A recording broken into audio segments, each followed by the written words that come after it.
أعوذ بالله من الشيطان الرجيم بسم الله الرحمن الرحيم والصلاة والسلام على أشرف الأنبياء والمرسلين وعلى آله وأصحابه أجمعين ببركة مولانا الشيخ سيدي محمد فوزي الكركري قدس الله سره.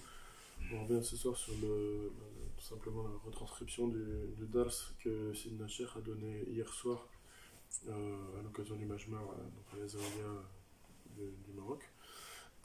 Et donc il poursuit, en ce moment Sidna Cheikh il poursuit le tafsir de Surat Taha. Il avait commencé il y a quelques mois déjà. Et donc on était arrivé au verset, donc c'est le Surat Taha, c'est pratiquement toute la sourate, c'est le récit de l'histoire de Sidna Moussa, alayhi salam. Et donc on était arrivé donc au moment où donc Sidna Moussa est parti se retirer sur la montagne de Tour pour faire une retraite spirituelle de 40 jours. Et en fait, et à la fin, au terme de cet isolement, de cette retraite, donc le verset dit Inna qad fatanna qawmaka min ba'dika wa adallahum as-samiri.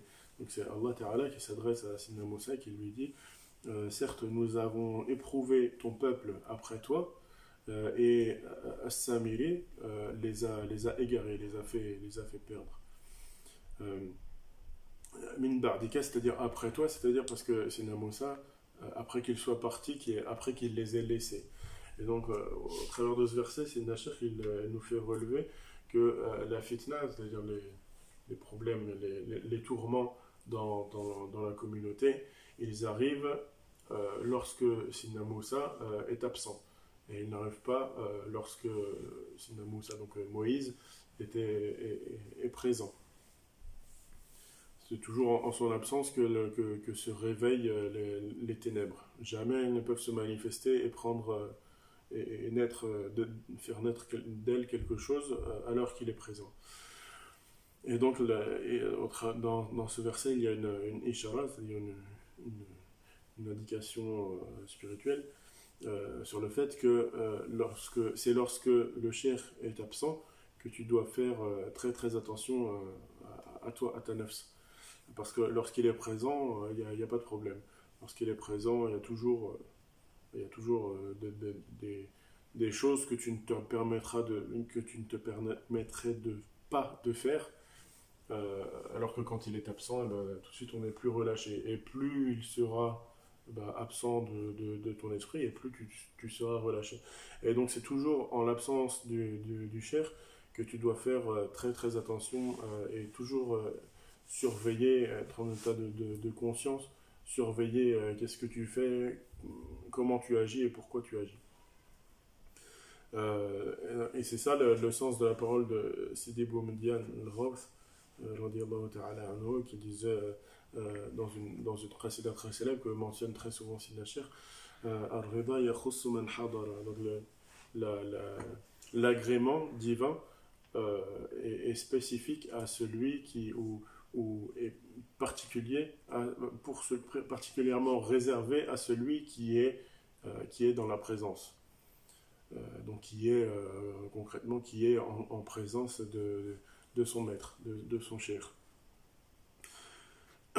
Donc lorsque le cheikh est présent, il y a une aide, on appelle l'inayatullah, donc une aide divine qui vient préserver tout le monde. Et dès qu'il est absent, et donc c'est à ce moment-là que le disciple doit faire doublement attention, ou même triplement, et être toujours dans un état d'autosurveillance, de muraqaba, de surveillance de sa nafs. Parce qu'en l'absence du cheikh, l'égarement est donc très très facile. Et d'où donc vient l'injonction de la sunna, qui est donc de rester toujours avec le groupe, rester avec le jama'a, parce que la main d'Allah est avec le groupe. Et si donc il y a une jama'a, un groupe, et ben forcément il y a un imam, et s'il y a un imam, et ben c'est qu'il faut suivre cet imam. Et tant qu'on est dans le suivi de l'imam, et ben on est protégé, on est préservé. Alors que la personne qui est seule, et bien c'est comme la bête bête qui s'éloigne du troupeau, elle devient une proie facile pour tout prédateur. Et donc ici aussi dans ce verset, ici tu vois, parce que Sidna Moussa, il est parti donc en retraite spirituelle. Et Sidna Cheikh il dit qu'en vérité, la véritable khulwa, la véritable retraite spirituelle, c'est une retraite qui est pour l'imam. Parce que lorsque le mourid, le disciple, il croit s'isoler avec son Seigneur, il croit faire une retraite, il croit faire des choses incroyables, alors qu'en vérité, il n'y a rien du tout. Parce que cette loi, elle est réservée à celui qui est en mesure de s'isoler avec son Seigneur directement. Donc c'est en profitant de l'absence de Sidna Moussa que As-Samiri est entré en action et donc a fait perdre ou a égaré le peuple, les enfants d'Israël. Et donc ici, tu vois que le Samiri, c'est pas quelqu'un qui est extérieur au groupe. C'est pas quelqu'un qui est venu se rajouter après le départ de Sidna Moussa pour faire perdre le groupe de croyants. Non, c'était quelqu'un qui était déjà présent dans le groupe, qui était déjà présent, fait partie du peuple.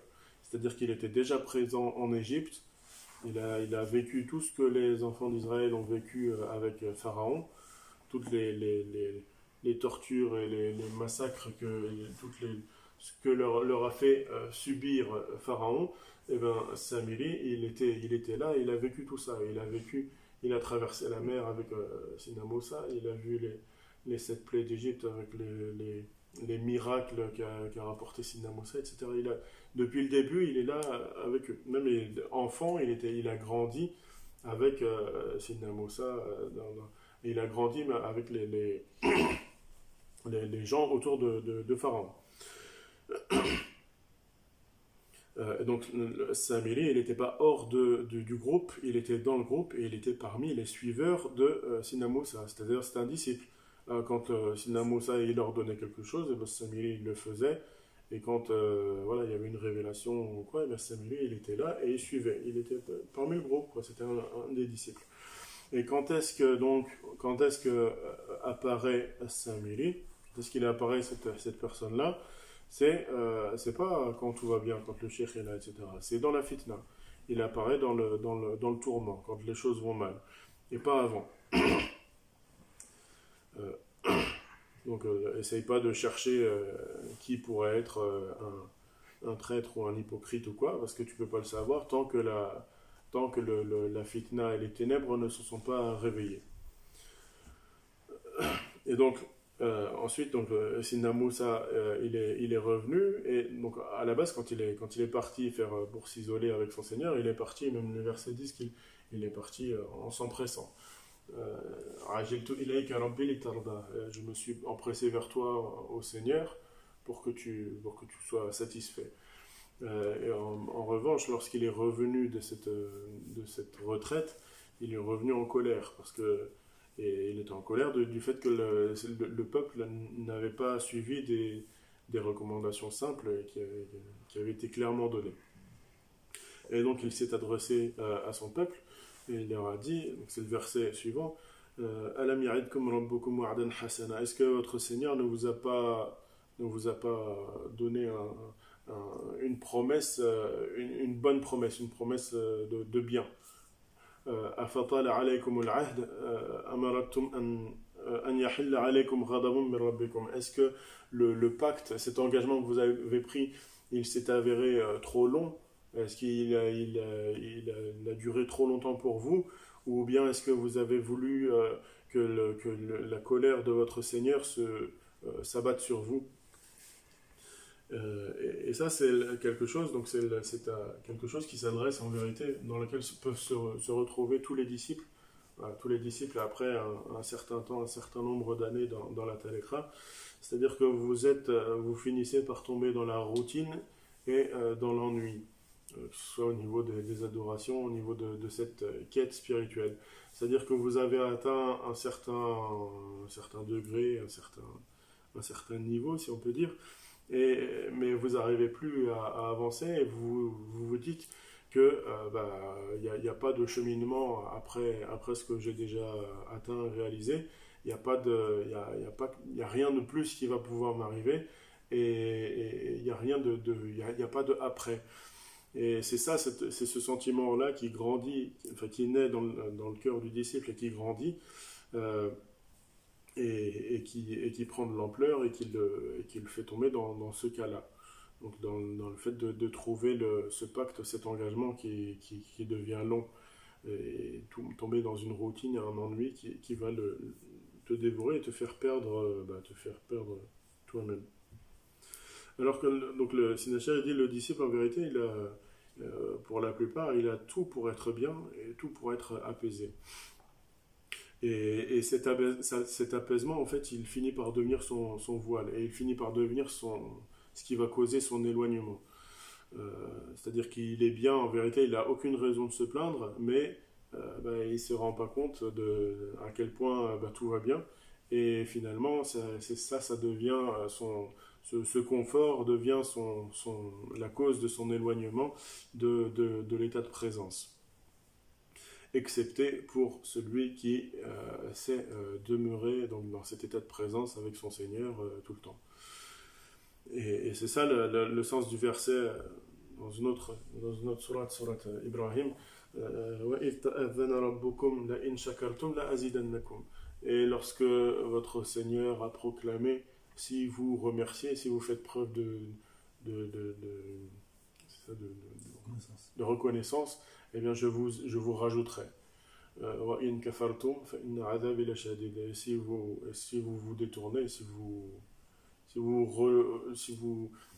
vous reniez ce bienfait que je vous ai accordé, eh bien mon châtiment sera terrible. Donc c'est ça en fait le secret du bonheur. Et ça c'est une parole de Sayyidina Ali. Sayyidina Ali qui dit la takfir min ash-shakwa fayatik al-ham. Donc ne te plains pas trop parce que à force de trop te plaindre le souci, le tourment va te venir.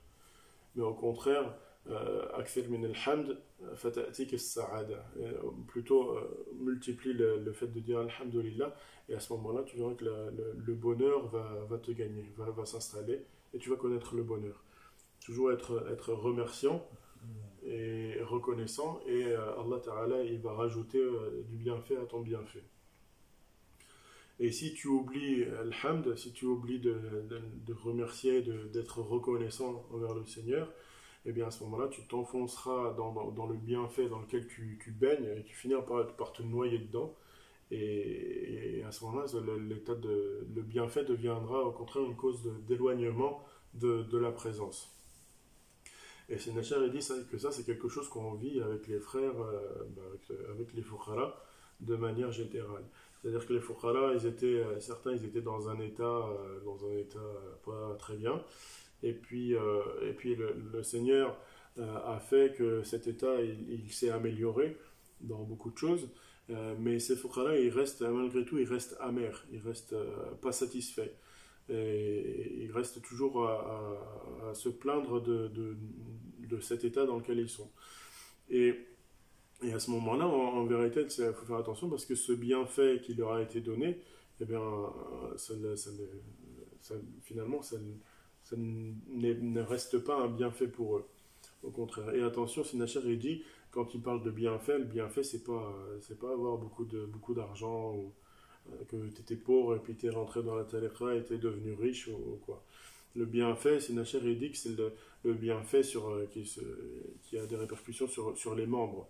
C'est-à-dire sur les membres, sur ton corps, sur tes sens, les 5 sens.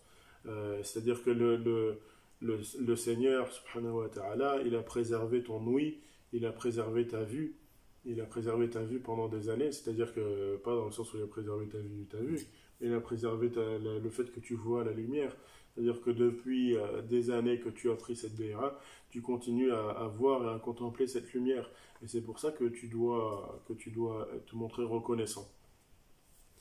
Et la cause de ton retard dans tout, eh bien, dans ton cheminement et dans ta vie, dans ton épanouissement personnel, la cause de ce retard, c'est justement le manque de reconnaissance. Il n'y a pas de reconnaissance. Et c'est ça, le verset, il est clair. Donc, lorsque votre Seigneur a proclamé, si vous êtes reconnaissant, je vais vous rajouter. Et si vous reniez ce bienfait que je vous ai accordé, eh bien mon châtiment est terrible. Le châtiment, c'est ça. C'est-à-dire que tu baignes dans les bienfaits, tu te noies dans les bienfaits, et tu es toujours amer, tu es toujours aigri.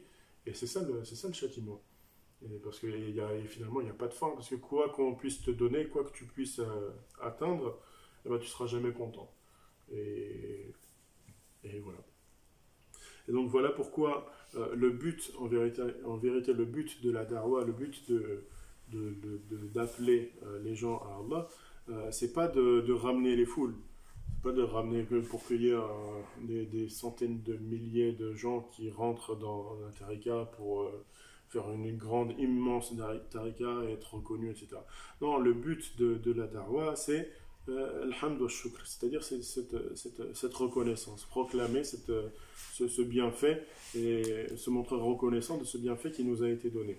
Et c'est alors que lorsque tu feras darwa, c'est alors que le Seigneur te rajoutera de ce bienfait et le fera fructifier.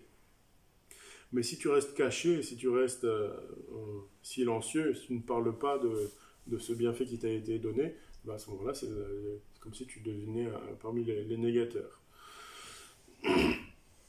Donc ceux qui parlent du bienfait,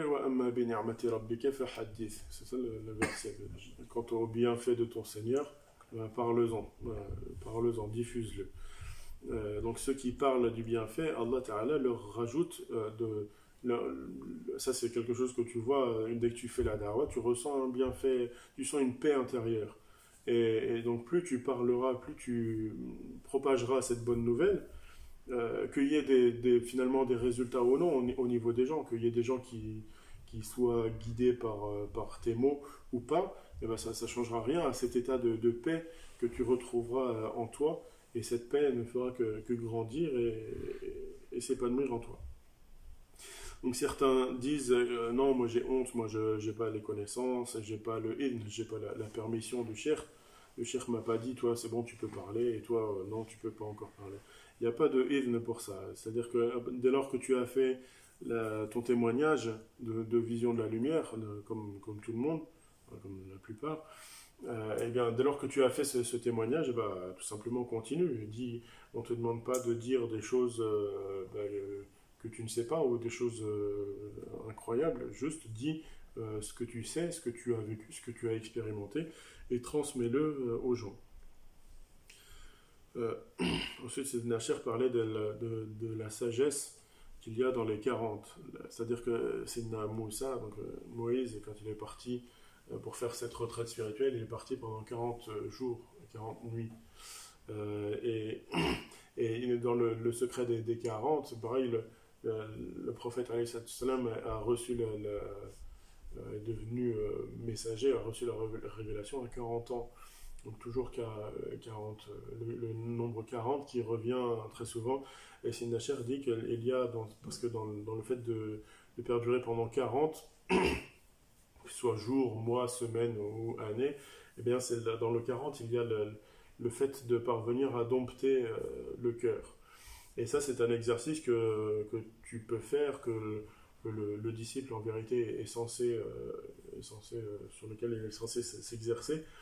C'est pour ça, par exemple, que celui qui veut rentrer, qui veut prendre la bay'a, il lui est demandé de pratiquer le wird pendant 40 jours. Et puis après, s'il tient, eh ben, en fait, ça marche toujours sur des temps, des durées de 40 jours. Et si la personne n'arrive pas à tenir 40 jours, eh ben, à ce moment-là, c'est qu'il est mutadhabdhib, c'est-à-dire il est chancelant, il y a un coup par là, un coup par là. C'est-à-dire c'est comme en arabe on dit la mouche, on l'appelle zubaba. C'est ça parce que la mouche elle vole pas droit, un coup à droite, un coup à gauche. C'est ça, mutadhabdhib, ça vient c'est le même mot en fait. Un coup à droite, un coup à gauche, et jamais, tu sais jamais où il va en fait. Et donc c'est un exercice que est censé faire en vérité le disciple, c'est-à-dire essayer de travailler sur des 40 jours. Par exemple, Senacher, à un moment, il avait dit, c'était il y a des années, il avait dit celui qui veut recevoir les flux de la sagesse, que les flux de la sagesse courent sur sa langue, eh bien qu'il soit présent pour le shoroq pendant 40 jours. C'est-à-dire pendant 40 jours de suite, jamais rater le shoroq, c'est-à-dire 1 heure et demie après le fajr, sans avoir bougé de sa place et en étant resté dans le zikr. Donc il y a plusieurs exercices comme ça sur 40 jours. Ici, Nacher, il disait tout simplement, tu peux commencer par le fait de, pendant 40 jours, tu ne vas commettre aucun des grands péchés pendant 40 jours. Et si tu arrives à tenir pendant 40 jours, et bien à ce moment-là, c'est que dès que tu auras atteint cette limite des 40 jours, c'est un seuil en fait. C'est-à-dire que tu seras parvenu à dompter ce cœur et cette nafs. Et à ce moment-là, tu peux passer à autre chose. Si tu as tenu 40 jours sans commettre de grands péchés, eh bien, essaye de tenir 40 jours sans commettre de petits péchés. Et si tu arrives 40 jours sans commettre de petits péchés, à ce moment-là, essaye de faire 40 jours sans que ta pensée, elle ne parte vers quelque chose auquel tu n'es pas censé ou tu ne veux pas penser. Par exemple, pendant ton dhikr, censé penser à la lumière que tu es en train de voir et pas à ta femme et tes soucis de la vie, etc. Donc c'est ça, si tu arrives à rester 40 jours sans que ta pensée elle bifurque, qu'elle parte à droite ou à gauche, et ben à ce moment-là, tu seras parvenu à dompter ce cœur.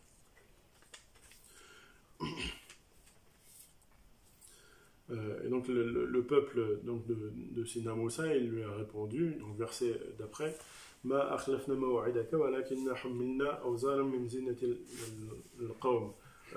Donc nous n'avons pas renié cet engagement ou ce pacte pris, mais plutôt nous avons été chargés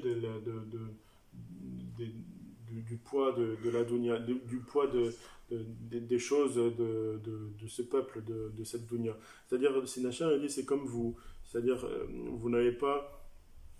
C'est-à-dire, toujours, le disciple, il va se défendre lui-même en disant, non, j'ai pas renié le pacte, j'ai pas manqué à mon devoir, mais c'est que je suis fatigué, j'ai des soucis, je suis fatigué dans la dunya, j'ai des soucis au niveau de mon travail, au niveau de mon risque, de ma subsistance, j'ai des problèmes avec les gens, etc. Et alors qu'en vérité, c'est Nacher, il dit, c'est pas ça qui t'éloigne, c'est pas ça qui te maintient dans l'éloignement, c'est-à-dire de ton engagement. C'est-à-dire que si tu fais toutes les choses que tu dois faire dans la vie de ce monde, mais de la manière qui satisfait le Seigneur, et bien à ce moment-là, tous tes actes, tes actions seront des adorations. C'est-à-dire que c'est ça le hadith al-amal ou ibada, donc le travail c'est une adoration, c'est-à-dire que tous ces travaux que tu entreprends dans ta vie de tous les jours, si tu les fais dans ce qui satisfait le Seigneur, eh bien ça devient pour toi des nawafil, des actes d'adoration. Mais toi tu ne veux pas ça, tu cherches toujours la facilité pour dire voilà, je ne peux pas faire ce que je devrais faire ou ce que je suis censé faire parce que ma femme m'empêche de faire ceci ou cela, ou parce que mon voisin m'empêche de ceci ou cela, ou parce que ma mère m'empêche de ceci ou cela. C'est-à-dire que tu prends les choses et tu prends la vie et ton cheminement, en fait, selon le hawa, selon les penchants, selon les passions, selon les exigences des uns et des autres, pour satisfaire tout le monde à la fois. Et évidemment, tu ne peux pas satisfaire les gens et toi-même et ton Seigneur. Donc en vérité, tu vois là que dans le peuple de Sina Moussa, il y avait un seul Samiri. Il y avait une seule personne qui le déviait. Et toi, tu constates que toi, tu n'en as pas un seul, tu en as une multitude. Une multitude de gens qui te dévient de ton chemin. Donc les enfants d'Israël se sont défendus comme ça. Nous n'avons pas renié le pacte, mais c'est plutôt que nous avons, nous avons été chargés de poids de cette vie de dunya. Nous avons reçu le poids de responsabilité. Nous avons reçu c'est-à-dire le poids de tout ce qu'on a ramené de chez Pharaon, en fait. C'est-à-dire le mal et toutes les ténèbres qu'on a ramenées avec nous de cette vie, qu'on a, de ce temps passé auprès de Pharaon. C'est-à-dire c'est l'a'na, c'est-à-dire la malédiction d'Allah. Et cette malédiction, nous l'avons jetée sous forme d'or, c'est-à-dire tous les biens, tout l'or qu'ils avaient, ils l'ont jeté, ils s'en sont débarrassés, ils l'ont jeté dans le feu. Et ça, c'est un exemple qu'on retrouve chez les Ahlullah, donc les maîtres soufis, ou les soufis, les cheminants de manière générale. Lorsque, par exemple, quelqu'un, elle est connue dans les siècles passés, lorsque quelqu'un, par exemple, achetait un pieu, un ascète, lorsqu'il achetait un nouvel habit, eh bien, il essayait tout simplement de prier 2 rak'at avec cet habit-là. Et s'il parvenait à prier ces 2 unités de prière sans penser à aucun moment à ce nouvel habit qu'il venait d'acheter, eh bien, c'était le signe qu'il pouvait le garder. Et si pendant sa prière, il avait une pensée qui venait pour cet habit, eh bien, c'est pas il le jetait, ou c'est pas il le donnait en aumône à un pauvre ou quoi. Non, il allait le brûler. Alors on lui disait, mais pourquoi le détruire comme ça? Tu aurais pu le donner, en faire profiter quelqu'un. Et il répondait à ce moment-là, non, parce que si cet habit a été pour moi la cause d'un éloignement de la présence de mon Seigneur, ben je ne veux pas que ce soit, en le donnant à quelqu'un, je ne veux pas que ce soit un mal pour lui, comme ça a été un mal pour moi. Donc je préfère le détruire, comme ça il ne nuira jamais plus à personne. Et toi, dans ton cheminement, est-ce que tu as déjà fait des comptes de ton passé, de tout ce que tu as fait avant la Khulwa? Et est-ce que tu as pris soin de te débarrasser de tout ce qui serait illicite ou de tout ce qui serait douteux? Ou bien est-ce que tu as préféré rendre tout ça halal, licite, et comme ça on passe à autre chose? Et Sidna Cheikh il dit que celui que Allah Ta'ala aime, c'est celui qui arrive, qui prend la béra en étant pauvre, en ne possédant même pas 1 euro. Et puis, donc il prend cette béra, et puis lorsque l'argent vient par la suite au cours de sa vie, à ce moment-là, ça devient un bienfait pour lui. Et si il remercie, il se montre reconnaissant envers son Seigneur, et bien à ce moment-là, Allah Ta'ala lui rajoutera du bien à ce bien. Quant à le problème, en revanche, c'est celui qui vient dans la tariqa avec beaucoup d'argent, avec l'argent de Qarun. L'argent de Qarun, c'était le riche des compagnons de Pharaon. Et donc celui-là, il ne peut pas, en vérité, même s'il cherchait, même s'il essayait de se débarrasser du haram, donc de ce qui est douteux, ben, il ne pourrait pas, parce que en vérité, il y a presque tout ce qu'il possède, il y a des choses qui sont douteuses dedans. Il y a des choses qui sont pas claires.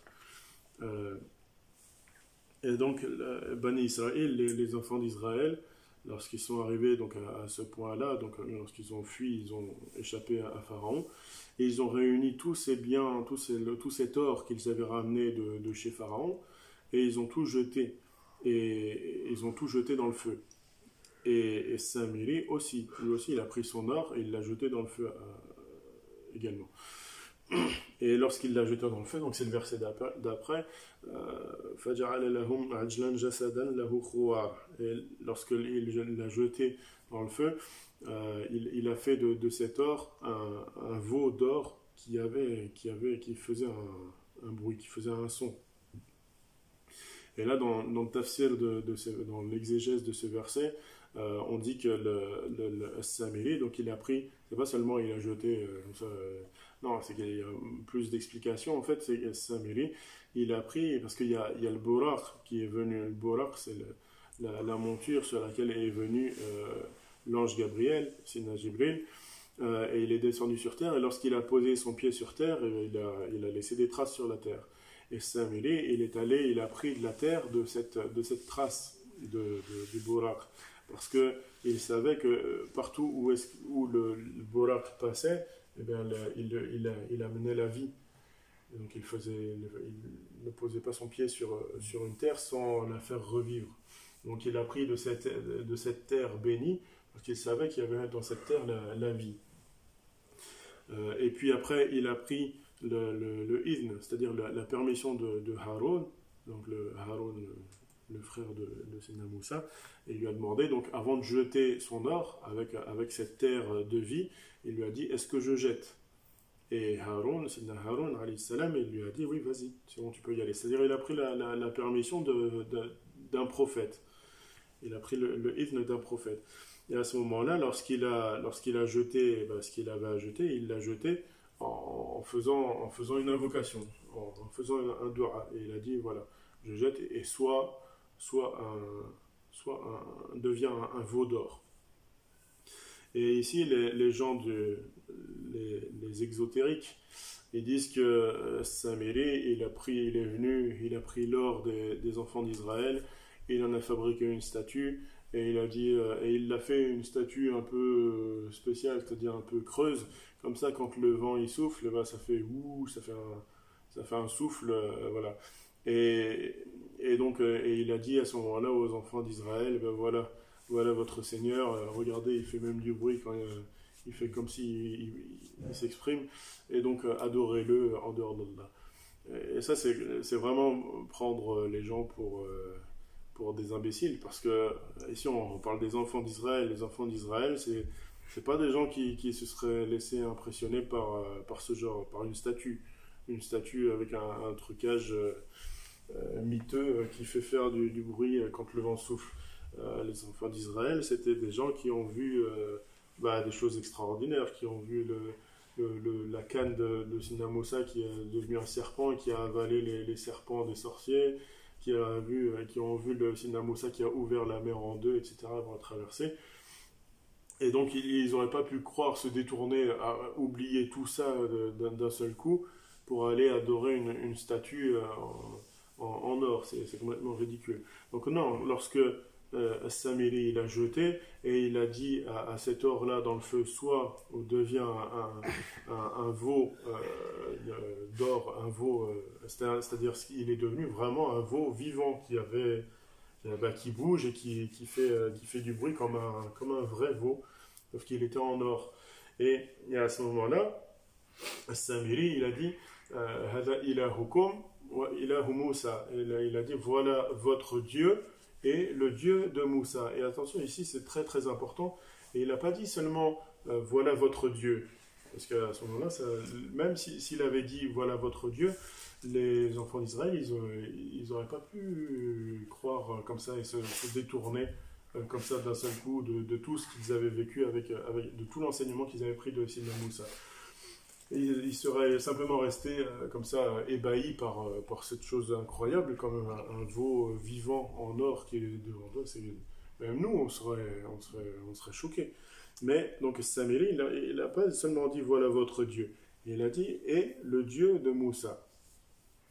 Parce que il savait qu'il ne pouvait pas lui-même, avec sa propre pensée, avec sa propre parole, avec quelque chose qui vient de lui, il savait qu'il ne pourrait pas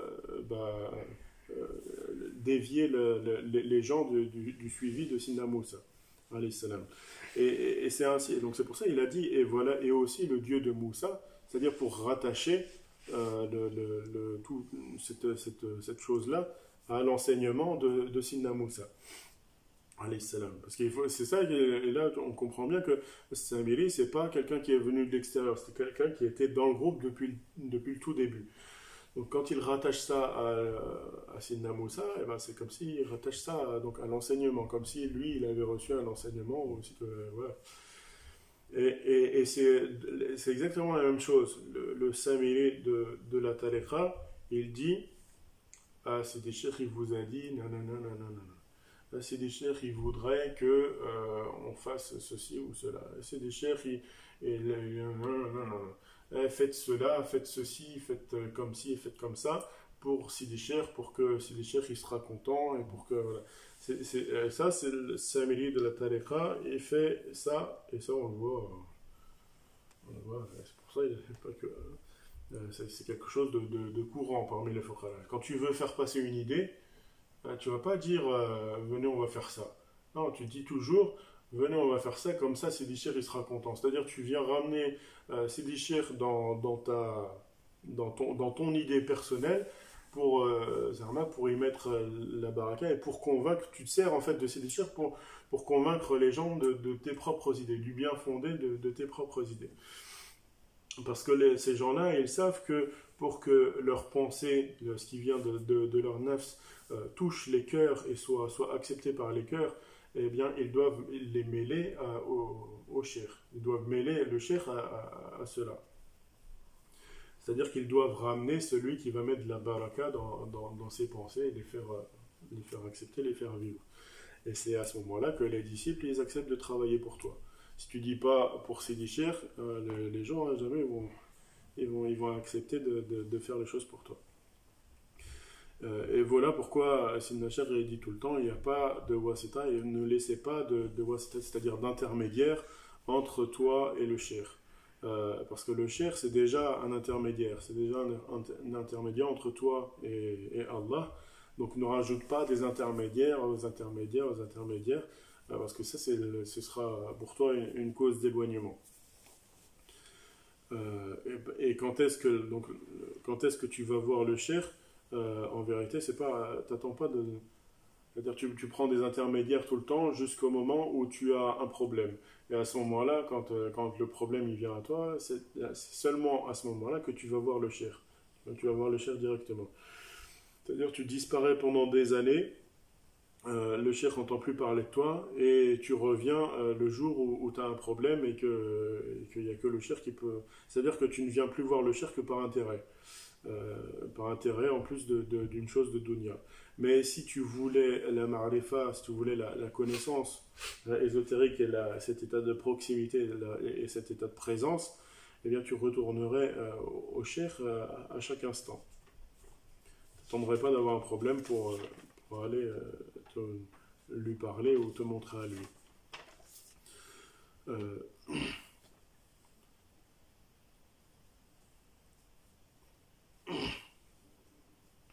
Donc Samiri, donc on disait, il a été plus intelligent, enfin il se croyait plus intelligent que tout le monde, et donc il a dit voilà votre Dieu est le Dieu de Moussa alayhi salam. Et sans ça, jamais donc les enfants d'Israël, ils auraient adoré, ils ont pris en adoration ce veau d'or. Ils seraient juste restés complètement ébahis sur quelque chose d'incroyable. Parce que, il faut le dire, ça devait être quelque chose d'impressionnant. Et donc, dès lors que Samiri a dit quelque chose, c'est-à-dire c'est comme ça que les gens l'ont pris. Dès lors que Samiri, voilà, il a dit quelque chose, alors que Samiri, c'est quand même quelqu'un qui était proche de Moussa, qui était proche de Haroun, c'est quelqu'un de connu, qui est connu, qui travaille, qui fait des trucs, qui fait des machins, et qui est respecté. Et voilà, donc dès lors qu'il dit quelque chose, et qu'en plus il dit, en plus il le mêle à cela, à ce qu'il a dit, Sina Moussa, forcément c'est acceptable et c'est accepté.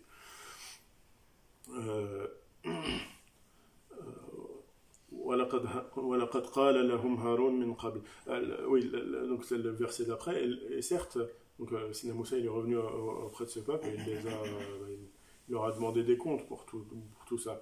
Et Haroun, Sina Haroun, il leur avait dit, il leur avait bien dit, attention, il leur avait dit la vérité, la réalité à propos de ce veau, que c'est pas ça qu'il faut, que ce n'est pas le Dieu de Moussa alayhi salam. C'est-à-dire que Sina Haroun, c'était le khalifa du khalifa, c'était le vicaire, le représentant du représentant de Dieu sur terre. Et il leur a dit, donc Sina Haroun, Ya qawmi innama futintum bih wa inna rabbakum ar-rahman fattabi'uni wa ati'u amri. Oh mon peuple, vous avez été perdu, vous avez été éprouvé par ce veau, et plutôt votre Seigneur, c'est Ar-Rahman, c'est le miséricordieux. Suivez-moi donc et obéissez à mes recommandations. C'est-à-dire qu'il leur a montré le tawhid, il leur a montré l'unicité d'Allah, mais personne ne le suivait, personne ne pouvait le suivre.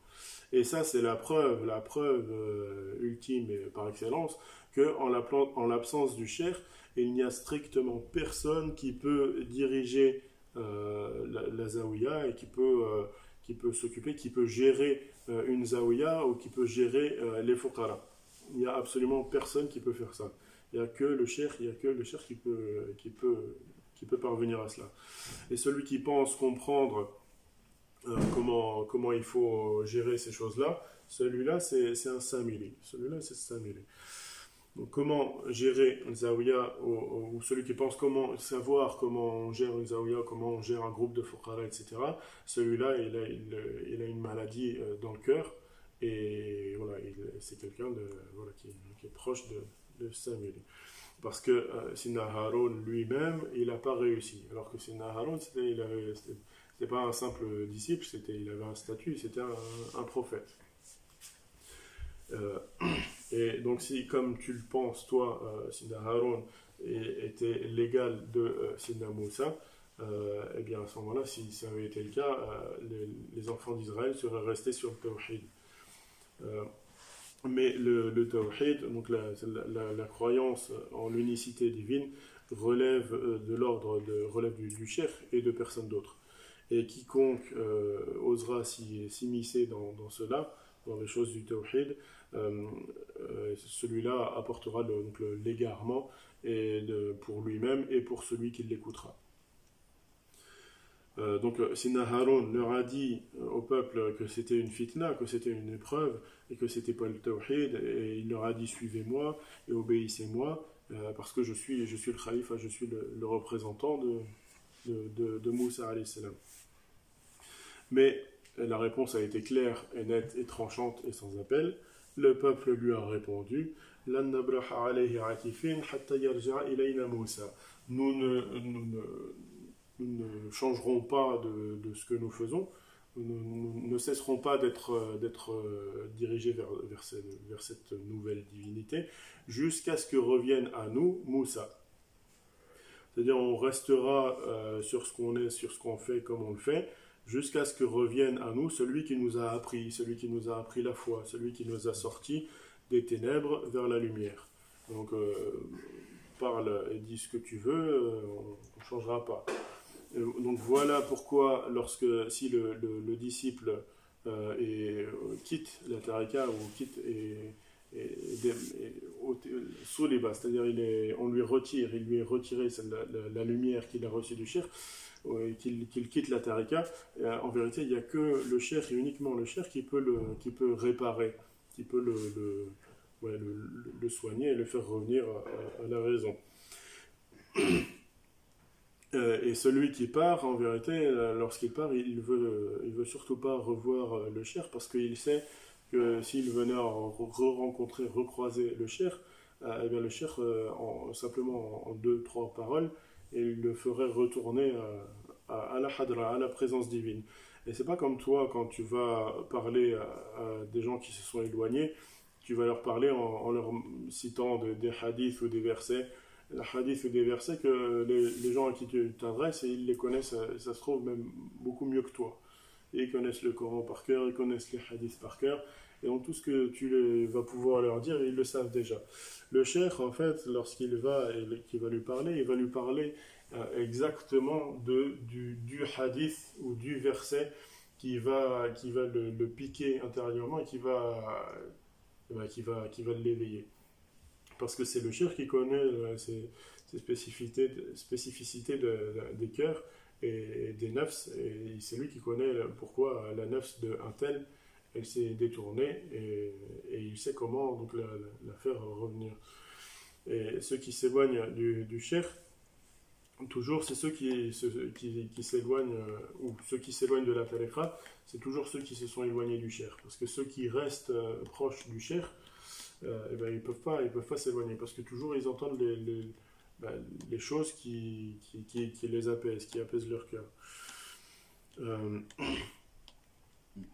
donc Samiri, il a réussi son truc parce qu'il a pris de cette terre de la trace du Buraq, et de même ne peut atteindre la ma'rifa, la connaissance, que celui qui restera sous les pieds des maîtres.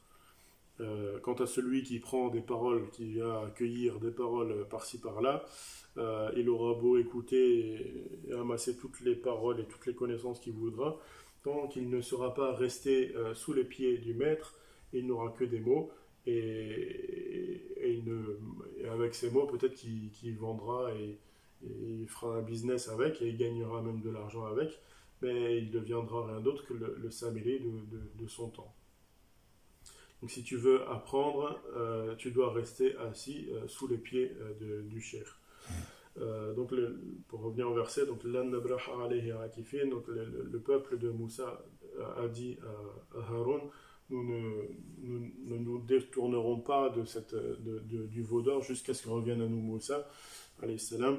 C'est-à-dire nous ne changerons pas jusqu'au retour du Markaz, nous ne changerons pas jusqu'au retour du centre de la Hadra. Et puis lorsque Sidna Moussa est revenu, il est revenu avec des fruits, il n'est pas revenu les mains vides. C'est-à-dire de sa kholwa, de sa retraite spirituelle, il a ramené al-alwah, il a ramené les tablettes gravées. Et donc toi qui prétends avoir fait des retraites spirituelles, montre-nous les fruits de cette kholwa que tu as fait.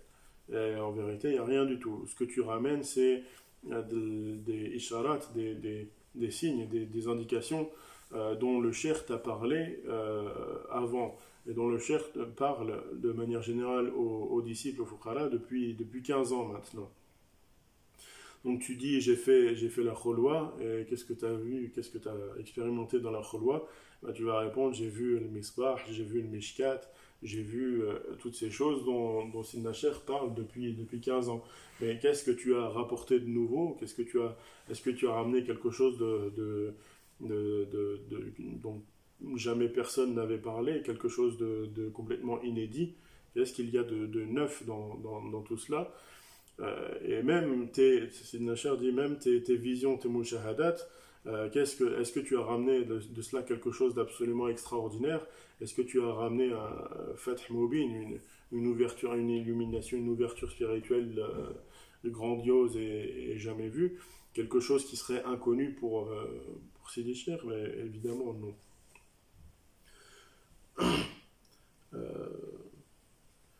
Donc Sidna Moussa, suite à cela, il s'est adressé à Sidna Haroun et il lui a dit Ya Haroun, ma mana'aka idh ra'aytahum dallu. Qu'est-ce qui t'a empêché, au Haroun, lorsque tu les as vus se détourner et être dans l'égarement? Qu'est-ce qui t'a empêché de les ramener à la vérité? Et Sidna Haroun, il a répondu Yabna Ummi, et il a dit, et il a pris, c'est-à-dire que Sidna Moussa, il a empoigné son frère par les cheveux et par la barbe. Pourquoi par les cheveux? Parce que les cheveux, c'est le point le plus haut de la tête. C'est-à-dire que les cheveux, symboliquement, ça symbolise tes pensées. C'est ce qu'il y a de plus élevé de ta personne. C'est tes pensées, c'est ta science, ta connaissance. C'est ce qu'il y a de plus de valeur en toi, c'est ce qu'il y a de plus élevé. Et donc lorsque Sidna Moussa alayhi salam l'a empoigné par les cheveux, l'a tiré par les cheveux, c'est comme s'il l'avait empoigné par ses connaissances, et comme s'il lui disait au travers de ce geste, et bien, toutes ces connaissances, en vérité, t'as rien compris de toute cette sohba, de tout ce compagnonnage que tu as fait avec moi. Eh bien, tu n'as rien tiré et tu n'as rien compris, tu n'as rien saisi. Et Sidna Haroun lui répond Khashitu an taqula farraqta bayna qawmin, je crois, bayna bani Israël. J'ai eu peur, j'ai craint que tu me reproches d'avoir divisé les enfants d'Israël. Et donc c'est ça la grande sagesse, c'est le grand le grand enseignement que nous fait Sayyidina Haroun ici. Il dit que c'est-à-dire que le plus important dans tous les cas et quoi qu'il arrive, c'est la réunion, que le groupe soit maintenu soudé et que les disciples soient toujours réunis, et même si c'est réuni sur un péché ou sur une erreur ou sur un égarement, il faut toujours qu'ils soient réunis, qu'ils soient ensemble jusqu'au retour du cheikh. Et c'est le cheikh qui va pouvoir rétablir la vérité et rétablir les choses comme elles doivent être.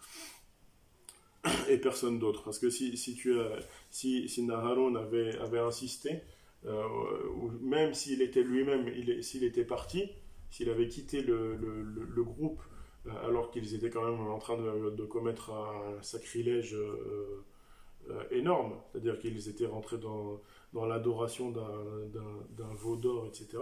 Donc, comme s'ils avaient renié en fait tout l'enseignement de le tawhid. Et donc, si Sina Haroun il les avait laissés comme ça, et bien ils se seraient séparés du groupe, et à ce moment-là, le groupe ne serait pas resté uni et il aurait éclaté. Et à ce moment-là, lorsque Sina Moussa alayhi salam, il serait revenu de sa khulwa, il aurait trouvé non pas un groupe uni à qui il peut s'adresser une fois pour toutes et tout résoudre d'un seul coup, mais il aurait trouvé des groupes, plusieurs groupes, des gens éparpillés partout, et après pour les réunir, ça aurait été une autre paire de manches. Donc toujours l'important pour les fuqara, c'est de toujours rester réunis et de travailler à la réunion et savoir qu'il n'y a que le cheikh qui peut corriger les choses et qui peut ramener les gens sur le droit chemin après qu'ils se soient égarés. Voilà, on sortira cela pour ce soir. Nas'alullah yu'allimana ma yanfa'una wa yanfa'una bima 'allamana. Allahumma salli ala sayyidina Muhammad wa ala ali sayyidina Muhammad كما صليت على سيدنا إبراهيم وعلى آل سيدنا إبراهيم وبارك على سيدنا محمد وعلى آل سيدنا محمد كما باركت على سيدنا إبراهيم وعلى آل سيدنا إبراهيم في العالمين إنك حميد مجيد سبحان ربك رب العزة عما يصفون وسلام على المرسلين والحمد لله رب العالمين. الله الله